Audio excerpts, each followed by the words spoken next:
Welcome in AK study 1024 में हूँ एक यादव और इस वीडियो में हम देखने वाले हैं क्लास 11 चैप्टर नंबर 1 की मिसलेनियस एक्सरसाइज के क्वेश्चन नंबर 6 का सॉल्यूशन।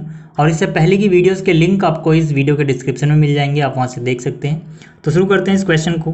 यहाँ पे हमसे बोला गया assume that power set of A is equal to power set of B so that set A is equal to set B. मतलब क्या है, मतलब कि यहाँ पे हमें गिवन है कि जो पावर सेट ऑफ ए है वो बराबर आता है पावर सेट ऑफ बी के, और हमें शो करना है या प्रूव करना है कि जो सेट ए होगा वो बराबर होगा सेट बी के, यानी कि हमें a is equal to b prove करना है। ठीक, तो इसको हम कैसे करेंगे अब इसकी बात करते हैं। तो यहाँ पर मान लेते हैं लेट कोई एलिमेंट एक्स है, ठीक है, कोई एलिमेंट एक्स है जो सेट ए में बिलोंग करता है। ठीक है, मैंने क्या माना कि कोई एलिमेंट एक्स है जो सेट ए से है, यानी कि एक्स बिलोंग टू ए। अगर एक्स ए को बिलोंग करता है देन, ठीक है, अगर मैं एक्स से एक सेट बना दूं तो ये किसको बिलोंग करेगा, ये बिलोंग करेगा पावर सेट ऑफ ए को। हो सकता है आप में से कुछ लोगों को ये बात समझ में ना आई हो कि अगर एक्स ए को बिलोंग कर रहा है तो अगर मैंने एक्स से एक सेट बनाया तो ये पावर सेट ऑफ ए को कैसे बिलोंग कर रहा है। तो इसको समझाने के लिए मैं एक रफली छोटा सा एग्जाम्पल देता हूँ। ठीक है, ये रफ वर्क है जो मैं यहाँ पे इस पेपर पे लिख रहा हूँ, फेयर नहीं है, सिर्फ समझाने के लिए। मान लो अगर ए जो है उसके पास एलिमेंट हो 1 और 2, ठीक है, सेट ए हमारा क्या है 1, 2। तो पावर सेट ऑफ ए का क्या मतलब होता है, पावर सेट ऑफ ए का मतलब होता है कि आप इसके सारे सबसेट का एक सेट बना दो। ठीक है ना, मतलब हमें एक सेट बनाना है जिसका हर एक एलिमेंट इसका एक सबसेट होगा। मतलब पावर सेट ऑफ ए के पास क्या आएगा, अगर इसके पास 1 है तो 1 से एक सेट बना दो, ठीक है, 2 है तो 2 से एक सेट बना दो, 2 भी इसका सबसेट होगा। इसी तरह से ए खुद का भी एक सबसेट होता है, मतलब 1, 2 पूरा लिख दो, ठीक है। और इसके अलावा नल सेट यानी कि एम्प्टी सेट।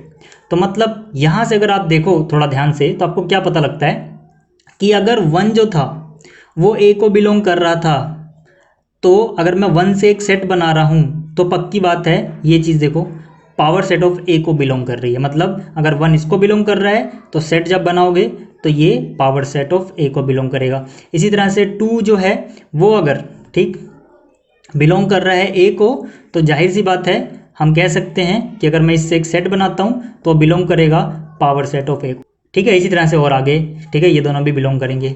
अब यहाँ से हमें समझ में क्या आता है, मतलब कि अगर कोई एलिमेंट ए में था तो उसका सेट बनाया तो पावर सेट ऑफ ए में होगा। इसी तरह से अगर एक्स ए में था तो अगर एक्स का मैंने एक सेट बनाया तो जाहिर सी बात है पावर सेट ऑफ ए में होगा। ठीक है, तो अब आपको लॉजिक समझ में आ गया हो कि ये मैंने क्यों लिखा।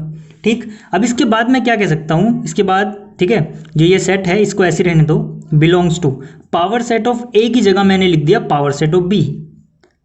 अब क्वेश्चन आता है कि ए की जगह बी क्यों लिखा यहाँ पर, क्योंकि पावर सेट ऑफ ए जो है वो बराबर है पावर सेट ऑफ बी के। ये चीज़ हमें गिवन है, आप ऊपर देख सकते हो यहाँ पर पावर सेट ऑफ ए बराबर है पावर सेट ऑफ बी, मतलब पावर सेट ऑफ ए की जगह मैं पावर सेट ऑफ बी लिख सकता हूँ।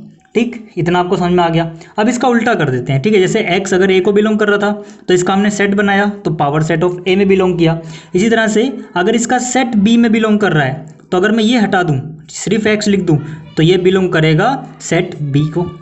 ठीक है ना, बिल्कुल इसका उल्टा गया। देखो अगर ये ए में था तो इसका सेट लगाया तो ये पावर आ गया, तो अगर आप सेट हटाओगे तो पावर हटा दो।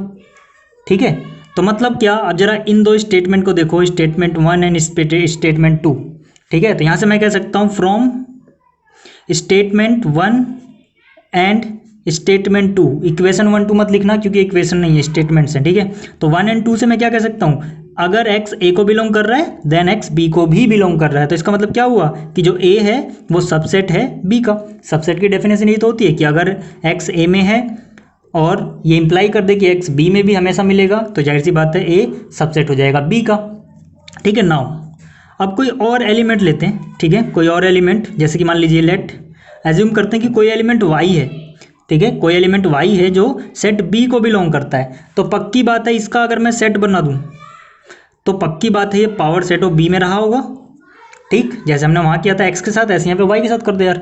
ठीक, तो यहाँ पर ये जो y है पक्की बात है ये बिलोंग करेगा पावर सेट ऑफ ए से। रीजन वही आएगा, पावर सेट ऑफ ए बराबर है पावर सेट ऑफ बी के, इसीलिए हम पावर सेट ऑफ बी की जगह पावर सेट ऑफ ए लिख सकते हैं। ठीक है, जैसे ही इतना हुआ, ठीक है, अगर पावर सेट ऑफ ए के पास ये चीज़ है तो इसका मतलब जो y एलिमेंट है वो ए के पास होगा। अब यहाँ से क्या हुआ कि यहाँ पे इसको स्टेटमेंट 3 बोल देते हैं, इसको 4 बोल देते हैं। तो फ्रॉम 3 एंड 4 y जब भी b के पास होगा तो y a के पास भी होगा।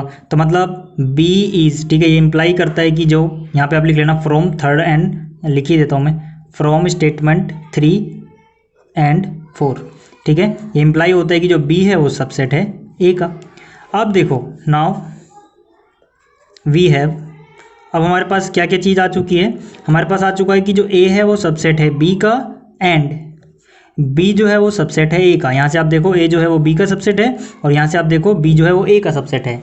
दोनों एक दूसरे के सबसेट कब हो सकते हैं, जब a और b बराबर सेट हों, ठीक है। तो यहाँ से हम कह सकते हैं कि ये चीज़ इंप्लाई कर रही है कि a जो होगा वो बराबर होगा b के। आप याद रखना, अगर a b का सबसेट हो और b a का सबसेट हो तो ये तभी होगा जब a और b इक्वल हो। तो यहाँ से प्रूफ हो गया कि a और b इक्वल होंगे।